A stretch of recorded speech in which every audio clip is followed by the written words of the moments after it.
اللهم صل على سيدنا محمد يا رب صل وسلم دائما ابدا على حبيبي. نبی کی 9 بیویاں ہیں. جب ان ازواج نے آپ سے مانگا کہ بھئی ہمارے گھر میں 40 دن چولہا نہیں جلتا، پیسے نہیں ہیں، راشن نہیں ہے، تو آپ صلی اللہ علیہ وسلم نے کیا فرمایا؟ قرآن کی آیتیں نازل ہوئیں.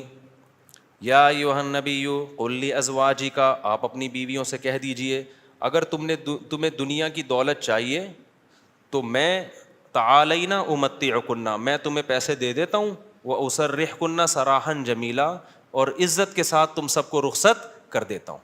بھئی کسی پیسے والے سے شادی کر لو. کیوں؟ اللہ نے ہمارے نبی کے لیے غربت کو سلیکٹ کیا تھا. حالانکہ آپ مالدار بننا چاہتے بن سکتے تھے، لیکن نبی آخری نبی ہے نا، تو اس میں کیا حکمتیں ہیں وہ میں بھی نہیں چھیڑوں گا. ہمارے نبی کی جو غربت تھی وہ اختیاری تھی. اختیاری کا مطلب آپ نے خود اپنے آپ کو مسکین رکھا ہوا تھا. یہ نہیں کہ آپ کے پاس پیسہ نہیں تھا، پیسہ آتا تھا سارا صدقہ کر دیتے تھے. صبح آیا شام تک نہیں بچا، شام کو آیا صبح تک نہیں بچا. لیکن مجھے اور آپ کو اس طرح کرنے کی شریعت میں اجازت نہیں ہے. آج سے پتہ چلے آپ نے سارے بینک خالی کیے، سارا سونا وونا، گھر کے پلاٹ کی فائلیں والے بیچ باچ کے تمبو لگا کے روڈ پہ آ کے بیٹھ گئے اور بیگم سے کہہ رہے ہو رہنا ہے اسی طرح رہو تمبو میں ورنہ نکلو. یہ آپ کو اجازت نہیں ہے. کیوں نہیں ہے؟ یہ ٹاپک نہیں ہے میرا، کیونکہ میں نے اگر اس ٹاپک پہ چلا گیا تو یہ جو ٹاپک آج لے کے چل رہا ہے وہ چینج ہو جائے گا. بس ابھی فی الحال یقین کر لیں کہ مولوی صاحب اگر کہہ رہے ہیں تو علم کی بنیاد پہ کہہ رہے ہوں گے. تو یہ نبی کے لیے اللہ نے اس طرز زندگی کو سلیکٹ کیا ہے، میرے اور آپ کے لیے یہ نہیں ہے. ہمارے اور آپ کے لیے یہ کہ تمیز سے اچھے بچوں کی طرح کماؤ، کچھ جمع بھی کرو، خرچ بھی کرو، گھر والوں پہ ہاتھ بھی کھلا رکھو، اچھے بچوں کی طرح اس طرح سے زندگی گزارو. فنٹر بننے کی کوشش فرض واجب نماز روزہ یہ پورے کرو بس. لیکن نبی کا معیار اونچا تھا. تو نبی صلی اللہ علیہ وسلم نے فرمایا تعالینا امتعکن واسرحکن سراحا جمیلا، میں تمہیں رخصت کر دیتا ہوں، کسی مالداروں سے شادی کر لو.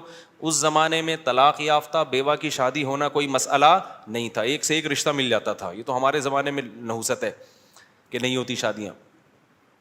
اور اگر تم اسی طرح رہنا چاہتی ہو تو اسی طرح غربت میں میرے ساتھ گزارا کرنا پڑے گا. تو تمام کی تمام امہات نے، نبی نے ان کو طلاق کا باقاعدہ اختیار دیا. یہیں سے علماء نے مسئلہ نکالا ہے کہ طلاق مرد خود بھی دے سکتا ہے، بیوی کو طلاق کا اختیار بھی دے سکتا ہے.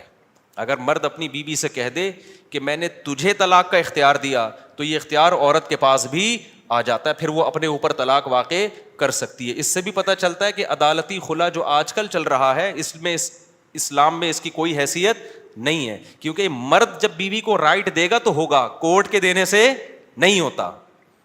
جج صرف اپنی بیوی کو طلاق دے سکتا ہے، دوسروں کی بیویوں کو جج طلاق نہیں دے سکتا. یہ بار بار بیان کرتا رہا ہوں میں، کیونکہ دنیا کا نظام چینج ہو رہا ہے، ہر جگہ ایسا ہی ہو رہا ہے. یہ جو آج کل سسٹم چینج ہو گیا نا، تو اب کیا ہے، اللہ یہ کہ چند صورتوں میں جج بھی دے سکتا ہے، وہ الگ ٹاپک ہے. تو نبی صلی اللہ علیہ وسلم نے طلاق کا باقاعدہ اختیار دے دیا. یہ نہیں کہا کہ تم چاہتی ہو تو میں تمہیں طلاق دے دیتا ہوں، نہ، باقاعدہ رائٹ دے دیا کہ اپنے اوپر واقع کر لو.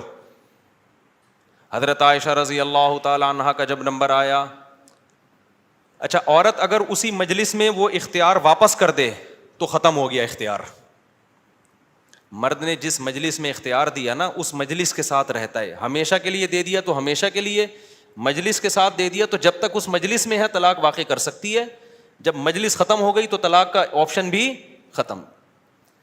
تو نبی نے حضرت عائشہ کو سے بھی فرمایا کہ تمہیں بھی میں اختیار دیتا ہوں، لیکن آپ نے فرمایا جلد بازی نہ کرنا. کیا مطلب؟ جلدی میں یہ نہیں کہہ دینا کہ بھئی مجھے نبی قبول ہیں، ایسا نہ ہو. کم عمر تھی نا حضرت عائشہ، ایسا نہ ہو جلد بازی میں فیصلہ کرو پھر دوبارہ کل فاقے پڑیں، پھر بولو بھائی کہ یہ میں نے فیصلہ کیا تھا، غلط کر دیا تھا. اس لیے آپ نے فرمایا اپنے گھر میں پہلے مشورہ کر لو.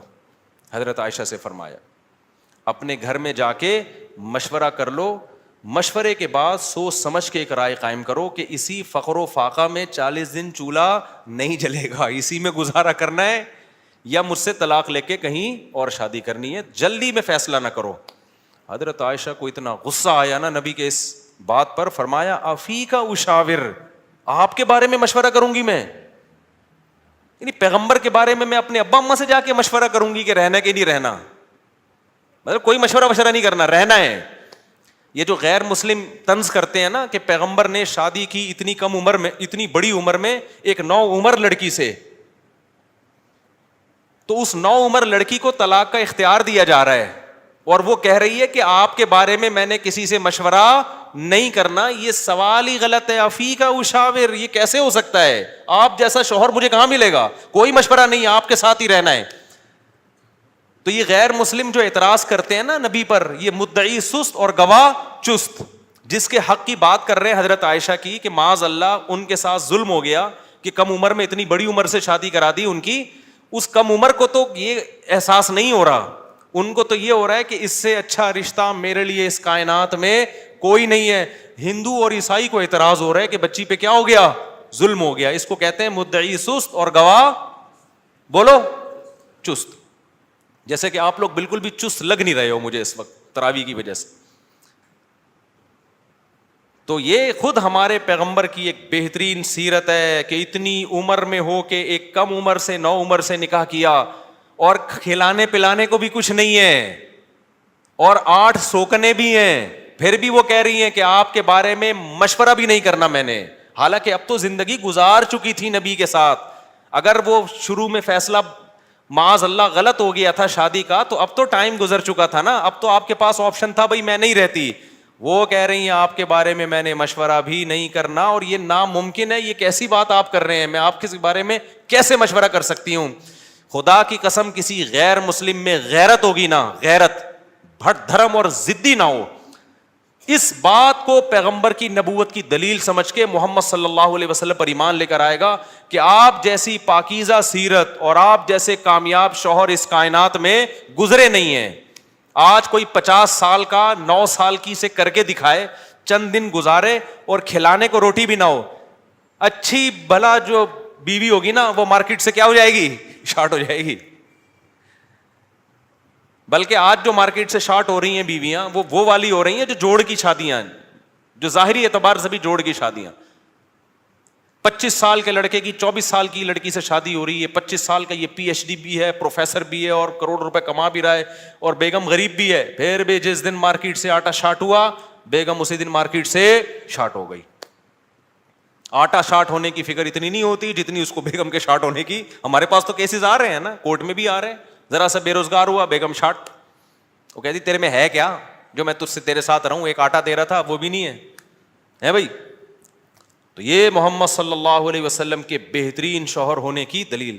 میدان جنگ میں آپ سے بہترین کمانڈر کوئی نہیں, سیاست میں آپ سے بہترین سیاست کسی کے پاس نہیں, گھر میں آپ سے بہترین شوہر کوئی نہیں. ایک ہی وقت میں تمام بہترین صفات اللہ نے اکیلے محمد صلی اللہ علیہ وسلم میں جمع کر دی, جبکہ اسباب اور وسائل بالکل بھی نہیں ہے. اسباب اور وسائل تو پیسے کو بولتے ہیں نا, وہ بالکل بھی نہیں ہے. اب میں وہ اس واقعے کی طرف آتا ہوں.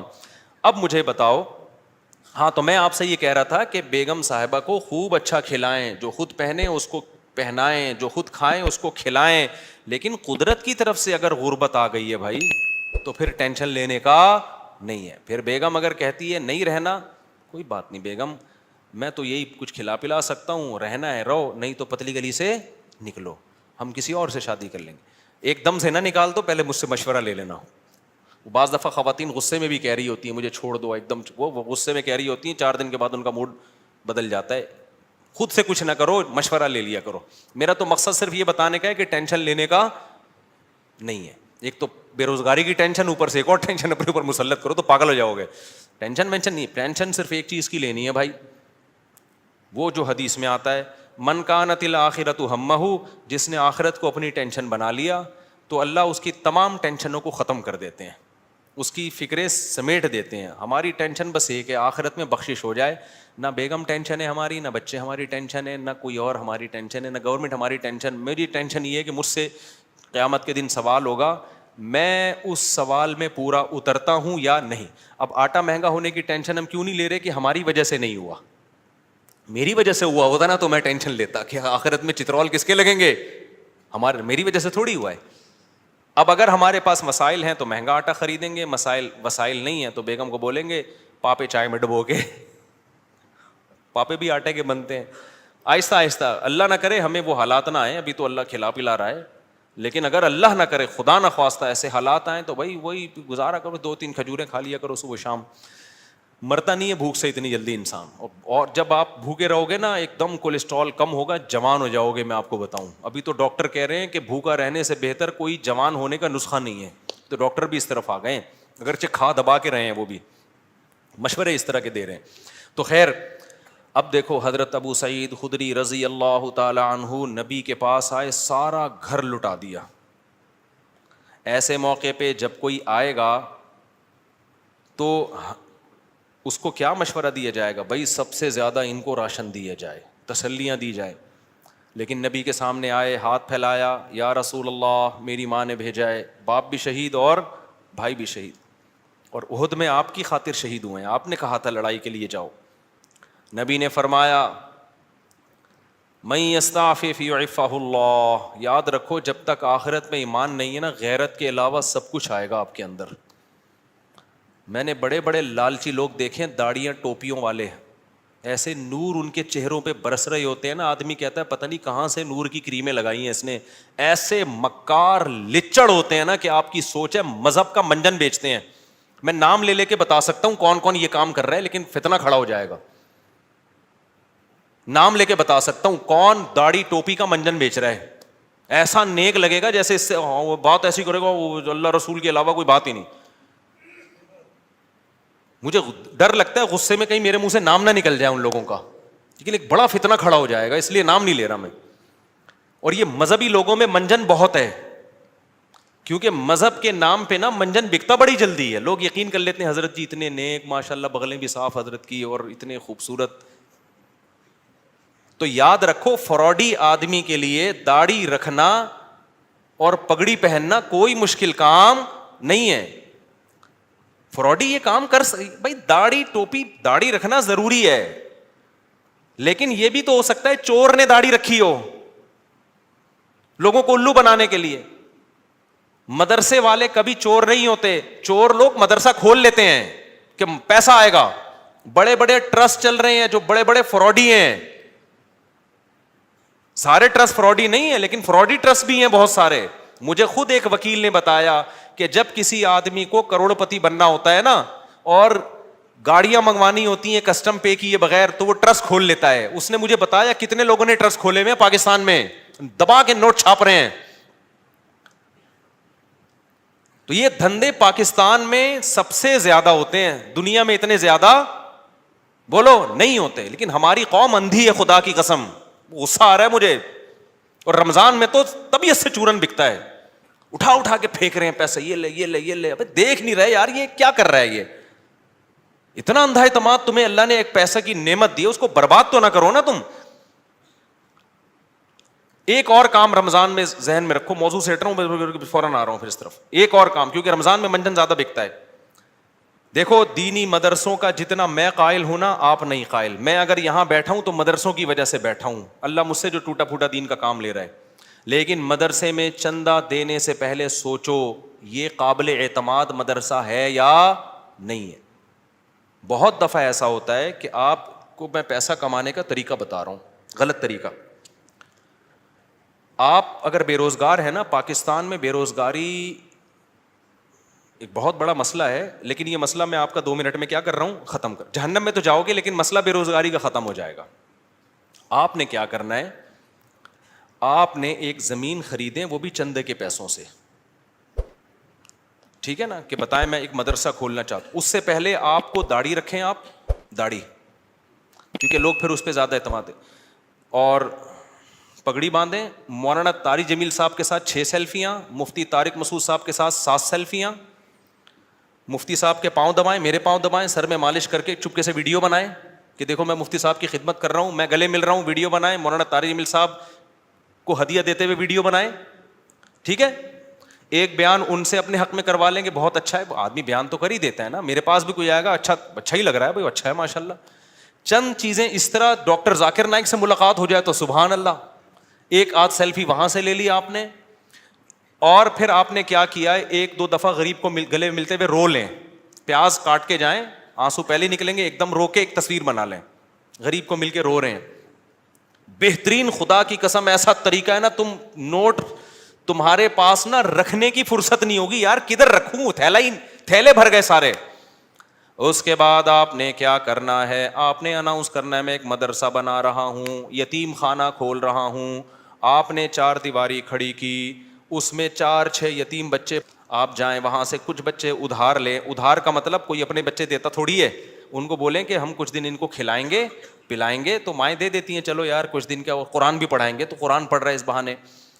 یہ آپ کو پتہ ہے, اللہ کو پتہ ہے, وہ 4-6 یتیم بچے جو شکل سے بھی یتیم لگ رہے ہوں, اور اگر یتیم نہ بھی ہوں تو وہ بچے جو لگ رہے ہوں یتیم شکل سے, بعض یتیم ہوتے نہیں ہیں, لگتے ہیں یتیم, اللہ کی طرف سے ڈیزائننگ کچھ اس طرح کی ہوتی ہے, ٹھیک ہے, وہ لگ کیا رہے ہوتے ہیں, یتیم لگ رہے ہوتے ہیں. رمضان میں بہترین بزنس, تو آپ نے وہ 4 دیواری میں 8, 10, 15, 20 جتنے ہو سکے ایک بھی لے آؤ گے نا تو دھندا تو چلنا شروع ہو جائے گا.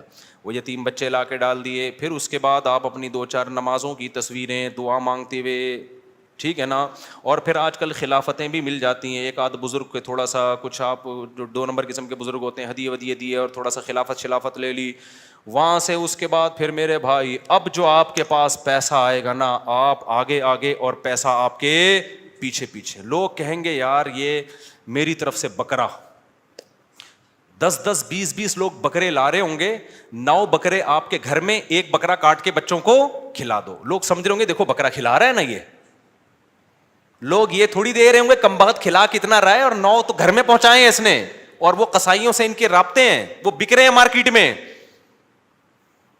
گاڑیاں بڑی بڑی لینڈ کروزر جیسی گاڑیاں, بھائی کس کی, مدرسے کی گاڑی ہے بھائی, تیرا ابا تو سائیکل بھی نہیں چلاتا تھا, تیرے پاس اتنی بڑی گاڑی کہاں سے آ گئی, تو کون ہوتا ہے مجھ سے پوچھنے والا, وہ یہ جواب دے گا آگے. ایسی لگژری لائف ہوگی نا. ان 6 یتیم بچوں کو ادھار لیا تھا واپس کر کے, اب سچی مچی کا یتیم آنا شروع ہو جائیں گے. جب پتہ چلے گا نا یہ لوگ کھانے میں بکرے کھلاتے ہیں, تو پھر تو جو یتیم نہیں بھی ہیں, ابا کہے گا یار اس کو یتیم ہی فرض کر کے میرے بچے کو بھی یہاں داخل کر لے, بلکہ میرے ابا بھی مر گئے تھے, میں بھی یتیم ہی ہوں. ایسا نوٹ چھاپنے کی مشین بنو گے, بنے ہوئے ہیں لوگ, بنے ہوئے ہیں. بڑے بڑے مدرسوں کے نام پہ فراڈ ہو رہا ہے. میں نہیں کہہ رہا مدرسے فراڈی ہوتے ہیں, فراڈی لوگ بھی مدرسہ بناتے ہیں. اب آپ نے یہ نہیں کرنا کہ مدرسوں کو دینا بند کر دیں, اس سے تو اچھے مدرسے بھی بند ہو جائیں گے. آپ نے تحقیق کرنی ہے کون واقعی دیندار لوگ ہیں, امانت دار لوگ ہیں, کام کر رہے ہیں, اور کون ایسے ہیں جو داڑھی اور پگڑی کے نام پہ منجن بیچ رہے ہیں. یہ آپ نے کرنا ہے, نہیں تو قیامت کے دن الٹے لٹکے ہوئے ہوگے. بہترین بزنس ہے یہاں پہ یہ. اچھا خیر, ہم آگے چلتے ہیں میرے بھائی. تو اب کیا تھا کہ حضرت ابو سعید خدری رضی اللہ تعالیٰ عنہ کو نبی نے کیا فرمایا. میں یہ عرض کر رہا تھا کہ آخرت ہوگی نا تو غیرت ہوتی ہے. یہ بہت بڑی اللہ کی نعمت ہے کہ آپ کا ہاتھ اللہ کے سوا کسی کے سامنے نہ اٹھے. اللہ سے مانگا کرو, یہ اسباب بھی اختیار کرو پیسہ کمانے کے, کیونکہ جو اسباب اختیار نہیں کرتا اللہ اس کی مدد نہیں کرتا. اگر گھر میں پڑے ہوئے ہو, محنت نہیں کر رہے اور کہہ رہے ہو کہ بس اللہ ہی دے گا, تو پھر اللہ آپ کو بھکاری بنائے گا. یہ یاد رکھنا. آپ نے کیا کرنا ہے, اپنی پوری کوشش کرنی ہے پیسہ کمانے کی, دماغ لگانا ہے. کیوں؟ رزق حلال عین عبادت ہے. الکاسب حبیب اللہ, محنت کر کے کھانے والا وہ اللہ کا دوست ہے. تو اب کیا ہے, ہمارے نبی نے حضرت ابو سعید خدری سے فرمایا کہ من یستعفف یعفہ اللہ. کیا مطلب؟ جو اپنے آپ کو رسوا ہونے سے بچانا چاہتا ہے, عفت کا مطلب رسوا ہونے سے بچانا, دامن داغدار نہ ہو, ذلیل ہونے سے بچانا چاہتا ہے. اس سے پتہ چلا مانگنا کیا ہے, بول لو نا, ذلت ہے. ہاتھ پھیلانا کیا ہے, ذلت.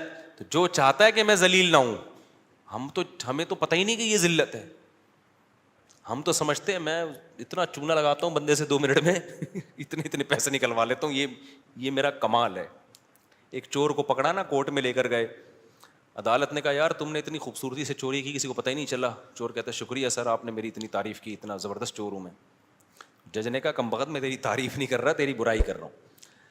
تو نبی نے فرمایا من یستعفف یعفہ اللہ, جو اپنے آپ کو رسوا ہونے سے بچانا چاہتا ہے اللہ اسے رسوائی سے بچاتا ہے. اب سوال پیدا ہوتا ہے کہ رسوائی سے تو بچ جائیں گے لیکن ٹینشن تو ہے نا, فاقے تو پڑ رہے ہیں, مصیبت تو ہے. اگلا جملہ نبی نے فرمایا وَمَن يَتَصَبَّرْ, جو اللہ سے صبر مانگتا ہے, یُصَبِّرْهُ اللہ, اللہ اسے صابر بھی بنا دیتا ہے.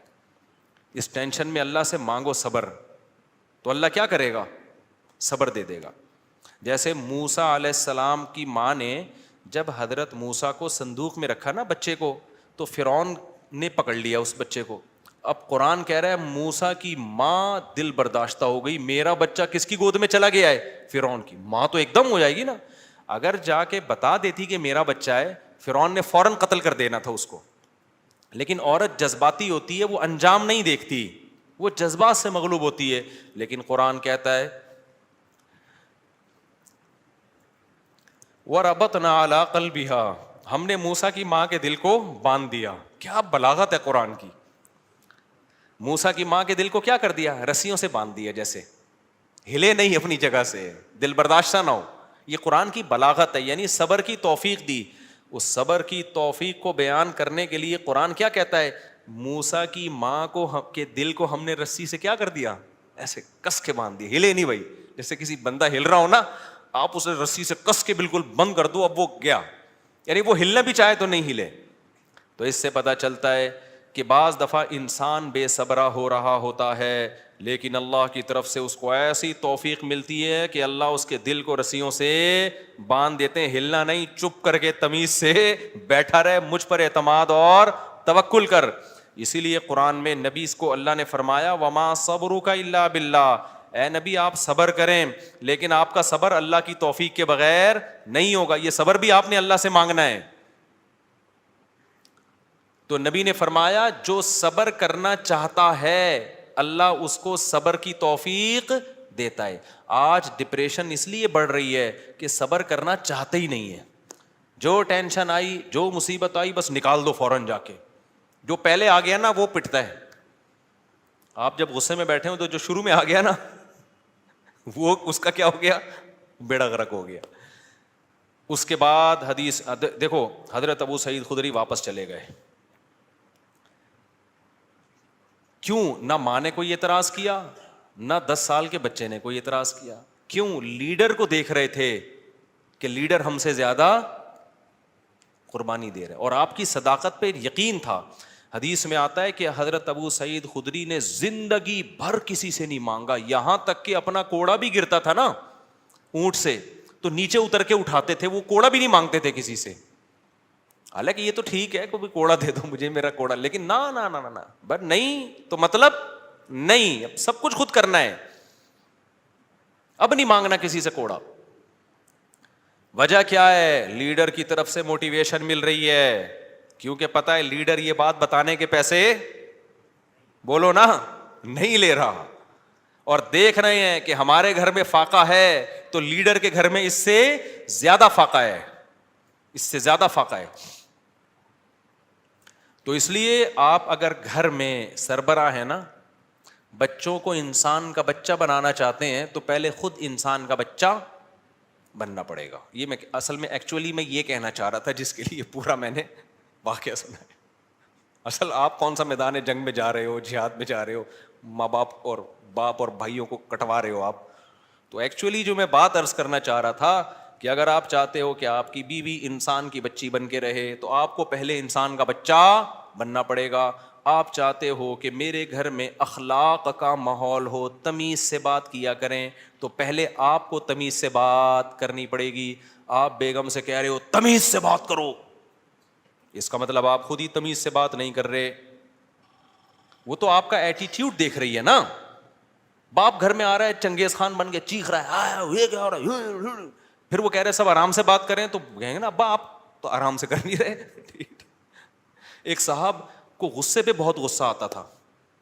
ایک صاحب ہمارے جاننے والے تھے, جب کوئی غصہ کرتا ان کو بہت غصہ آتا ہے, غصہ کیوں کر رہا ہے, اسی بات پہ ان کو غصہ آتا تھا. ہم کہتے تھے اس کو جتنا غصہ آ رہا ہے نا کسی بات پہ, اور آپ کو اس غصے پہ اس سے زیادہ غصہ آ رہا ہے, تو اس کو غصہ کیسے ٹھیک ہوگا. اب آپ کسی کو یہ سمجھا رہے ہو کہ غصہ مت کرو, تو یہ بات آپ کو آرام سے کہنے پڑے گی, غصے سے نہیں. کیونکہ اگر آپ نے غصے سے کہہ دی اس کا مطلب وہ جو کام وہ کر رہے ہیں آپ بھی وہی کر رہے ہو. تو مارکیٹ میں جو چل رہا ہے نا وہ بتا رہا ہوں میں آپ کو. تو اس لیے میرے بھائی جب بھی کوئی بات ہم نے اپنے بڑوں کو دیکھا ہے کہ ہمیں اگر سخاوت کی ترغیب دی نا انہوں نے کہ خرچ کیا کرو، تو میں نے اپنے بڑوں کو دیکھا انہوں نے ہم سے 20 گنا زیادہ خرچ کیا. 20 گنا تو وہ ہے جو ہمیں نظر آ رہا ہے، جو نظر نہیں آ رہا وہ پتہ نہیں کتنا ہوگا.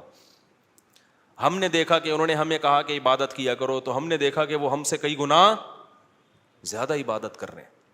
انہوں نے دیکھا اللہ پہ اعتماد اور توکل کیا کرو، انہیں ہمیں کہا تو ہم نے دیکھا کہ وہ ہم سے زیادہ اللہ پہ اعتماد اور توکل کر رہے ہیں. انہوں نے بولا کہ ہم نے مدرسے میں کوئی انتظام کرنا ہے، چندہ جمع کرو، تو خود اپنی جیب سے سب سے زیادہ چندہ دیا. نہیں آ رہی بات، چھوڑو رہنے دو ایسے ہی ٹھیک ہے. تو گھر میں بچوں کو عمل دکھایا کرو. آپ اگر اپنے بیٹوں کو سمجھاتے ہو کہ بہنوں کے ساتھ اچھا سلوک کرو، یہ اس زمانے کی بات ہے جب گھر میں بچے بچیاں ہوا کرتے تھے، اب تو ایک آدھ ہوتا ہے تو وہ سارا سیٹ اپ ہی برباد ہو.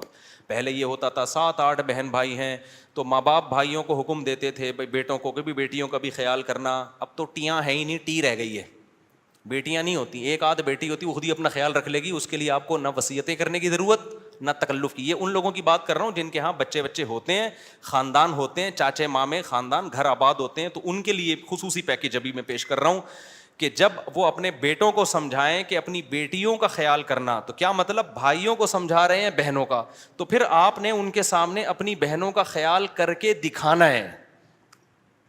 اپنی بہنوں کو دعوت دو، ان کو ہدیے دو، ان کو پیسے دو. بچوں کو پتا چلے ہمارا ابا اپنی بہنوں کا اتنا خیال کرتا تھا، تو ہمیں بھی ابا کے جانے کے بعد اپنی بہنوں کا خیال کرنا ہے. ان کو پتا ہے ابا کے پاس نصیحتوں کے علاوہ کچھ بھی نہیں ہے، ٹھیک ہے. پوری تقریر ابا کی 1 گھنٹے کی ہوتی ہے، لیکن ابا کی جب بہنیں آتی ہیں تو ابا 5 روپے بھی خرچ کرنے کے لیے تیار نہیں ہے. بچوں کو آپ نے کہا کہ دیکھو بیٹا، تمہارے بھائیوں میں کوئی غریب ہو جائے، بھائیوں میں پہلے ہوتے تھے، اب بھائی نہیں، ایک آدھ بچہ ہی بس، کیا سارا برباد ہو گیا. مجھے تو اتنا غصہ آتا ہے نا، ادھر ادھر پکڑ کے چترول لگانا شروع کر دوں کہ تم لوگوں نے فیملی پلاننگ والوں کی باتوں میں آ کے کیسا بیڑا غرق کباڑا کر دیا اپنے گھروں کا یار، سارا فیملی سسٹم تباہ کر دیا. اس کے لیے شادی کرنے کی ضرورت ہی نہیں تھی تم لوگوں کا یار. شادی تو ہوتی بچے پیدا کرنے کے لیے، ایسے ہی تھوڑے دن رہ گئے تھے زندگی گزار لیتے. ٹینشن، بیگم کی ٹینشن کی بھی کیا ضرورت ہے، اور اگر ٹینشن لے لیے تو ایک آدھ بچے سے زیادہ تو پھر اس کی ٹینشن ہوتی ہے. بچوں کی وجہ سے تو بیوی کو پال رہا ہوتا ہے آدمی. خیر اب یہ باتیں پھر خواتین ناراض ہوتی ہیں، ویسے بھی پالتا ہے، ایسا نہیں ہے صرف بچوں کی وجہ سے، تو بلکہ پالتا کہاں ہے، خود پلتی ہیں. تو میرے بھائی میں یہ عرض کر رہا تھا کہ آپ نے بیٹوں کو سمجھانا ہے کہ اگر تمہارے بھائیوں میں سے کوئی غریب ہو جائے تو جس بھائی کو اللہ پیسہ دے گا اس نے اپنے غریب بھائیوں کا خیال کرنا ہے. یہ تقریر جب سمجھ میں آئے گی جب بچے دیکھیں گے ہمارے ابا ہمارے چاچا اور تایا کا خیال رکھتے ہیں. نہیں آ رہی سمجھ. آپ کے بھائیوں میں کوئی غریب ہو جائے نا، ایسا نہ کرو کہ وہ آ کے آپ سے بھیک مانگے، یار اللہ کے نام پہ کچھ دے دے، تو گاڑیوں میں گھوم رہا ہے، کچھ ہمیں بھی دے دے. آپ نے پہلے سے ہی ان کو دینا شروع کر دینا ہے، ان کا حصہ ہے. وفی اموالہم حق للسائل والمحروم وآت ذی القربى حقہ. اللہ کہتے ہیں رشتہ داروں کو ان کا حق دو. تو رشتہ داروں میں تو بھائی بہن سب سے پہلے ہیں بھائی. اللہ کہہ رہی ہے ان کا رائٹ ہے، ان کا حق ہے. آپ کے پاس پیسہ ہے، وہ غریب ہیں، تو میں نہیں کہہ رہا ان کو وہی اسٹینڈرڈ دے دو جو آپ کا ہے، اتنا تو کرو نا کہ کچھ تو تھوڑا سا خیال کرو ان کا. ایک کے پاس پیسہ آ جاتا ہے، دوسرا پیچھے پڑا ہوا ہوتا ہے اور وہ کہتے ہیں تجھے ضرورت کیا ہے، تو ضرورت کیا ہو. بھائی بھائیوں کو بہنوں کو ضرورت کی وجہ سے نہیں دیا جاتا. کس وجہ سے دیا جاتا ہے؟ رشتے کی وجہ سے دیا جاتا ہے. یہ اللہ کا حکم ہے، اگر آپ آخرت پر ایمان رکھتے ہو آپ کو یہ کرنا پڑے گا. نہیں رکھتے تو جیسے انگریز زندگی گزار رہا ہے، وہ بیوی کو بھی نہیں کھلاتا، وہ ماں باپ کو نہیں کھلاتا، تو آپ بھی نہ کھلاؤ. تو ایک فیصلہ کر لو، انگریزوں کے طریقے پہ چلنا ہے یا اسلام کے طریقے پہ چلنا ہے. اسلام کے طریقے پہ اگر چلنا ہے تو رشتہ داروں پہ بھی خرچ کرنا پڑے گا، بیوی بچوں پہ بھی خرچ کرنا پڑے گا، والدین پہ بھی خرچ، دیکھو جملہ مکمل ہی نہیں کر رہے، کرنا پڑے گا.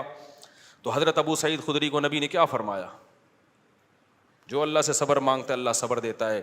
بڑی خاندانی بات. اب اس کا یہ مطلب نہیں ہے کہ مانگنے والوں کو دینا چھوڑ دو، ان کو آپ یہی مشورے دیا کرو. آئندہ کوئی آئے بھکاری تو آپ کو حدیث میں آتا ہے حضرت ابو سعید خدری آئے تھے تو نبی نے ان کو مشورہ دیا تھا، تو میرا بھی مشورہ یہ اللہ سے مانگ جا کے. نبی نے ہر ایک کو یہ مشورہ نہیں دیا، لیول دیکھا لوگوں کا. بہت سے صحابہ آئے, نبی نے ان کو دے دیا کہ ان کا توکل کا وہ لیول نہیں تھا. ابو سعید خدری تو لیڈر تھے نا, بعد میں لیڈر بنے ہیں, جنگوں میں کمانڈر بنے ہیں, علم کے مفتی بھی بنے حضرت ابو سعید خدری. ان صحابہ میں ہر ایک مفتی نہیں تھا, چند مخصوص لوگ تھے جو فتویٰ دیا کرتے تھے. تو مذہبی لیڈر تھے نا حضرت ابو سعید خدری, اس لیے ان کو تیار کیا نبی نے کہ ان کا لیول توکل کا اونچا ہوگا. تو اب یہ جو بیچارہ عام بھکاری آ رہا ہے, اس کو وہ والے توکل پہ نہ چڑھاؤ بھائی, ٹھیک ہے نا, جس پہ خود بھی نہیں ہو. ہاں بھکاریوں کو دینا چاہیے نہیں دینا چاہیے, اس میں بہت سوچ سمجھ کے. بھکاریوں میں پروفیشنل لوگ بہت زیادہ ہیں. پورے نا سعودی عرب میں بھکاری لوگ کنٹینر بھر کے لا رہے ہوتے ہیں. ایک ہمارے میں پہلے جہاں رہا کرتا تھا نا, وہاں ایک جاننے والا بندہ تھا, اس کے بارے میں پتا چلا کہ سعودی عرب میں وہ حج کرنے گیا اور بھیک جمع کر کے پورا کنٹینر بک کرایا, اس کا پورا مال اترا ہے کنٹینر یہاں پہ, وہ سارا بھیک کا کنٹینر تھا. تو حج بھی پتہ نہیں بھیک لے کے گیا ہوگا. تو ایسے بھی لوگ ہیں. تو میں یہ نہیں کہہ رہا کہ بھکاریوں کو نہ دیں, لیکن سوچ لیا کریں کہ مستحق ہے بھی یا نہیں ہے. مفتی طارق مسعود صاحب کے بیانات سننے کے لیے youtube.com/مفتی طارق مسعود کو سبسکرائب کریں, اور اگر آپ لائیو ویڈیو کو کبھی بھی مس نہیں کرنا چاہتے ہیں تو سبسکرائب کرنے کے بعد بیل آئیکن پہ کلک کرنا مت بھولیں. جزاک اللہ.